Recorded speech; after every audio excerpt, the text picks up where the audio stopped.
Hadirin jamaah salat Jumat yang dimuliakan Allah Subhanahu wa taala.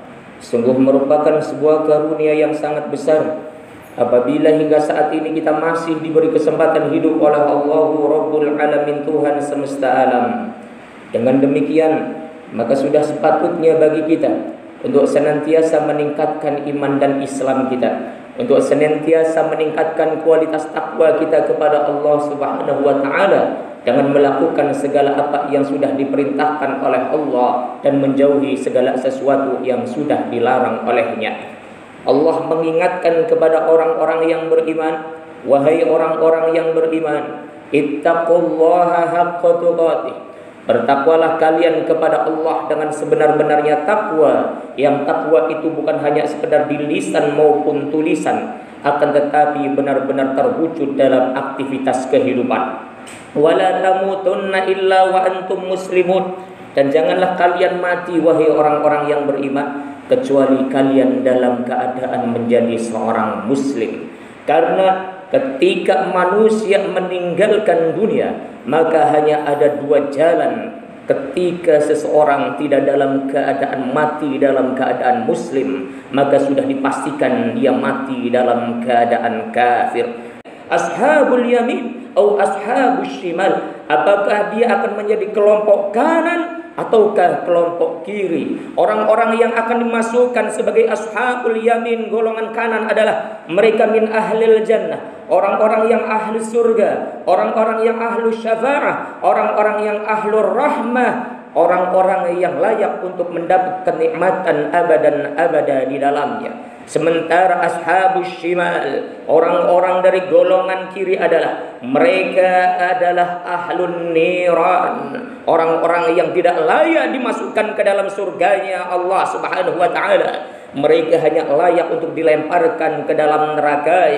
Kenapa semuanya itu bisa terjadi? Karena ketika di dunia dia tidak benar-benar bertakwa kepada Allah Subhanahu wa taala. Bisa jadi lisannya mengatakan amanna, kami beriman, akan tetapi amal perbuatannya jauh dari apa yang sudah disyariatkan oleh Allah Subhanahu wa taala. Afara'aita man ittakhadha ilahahu hawa? Tidakkah engkau memperhatikan orang-orang yang menjadikan hawa nafsu sebagai tuhannya? Ketika Islam sudah mengharamkan sesuatu, dia tidak meninggalkan semuanya itu.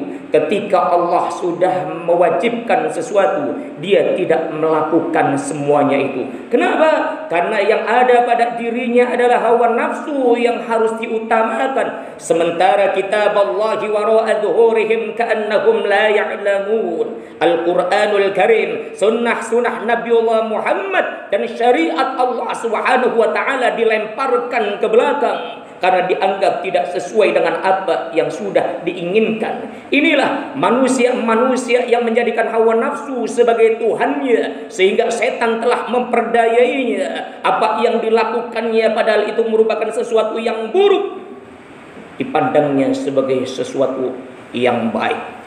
Afaman zuyyina lahu su'u amalihi fara'ahu hasanah.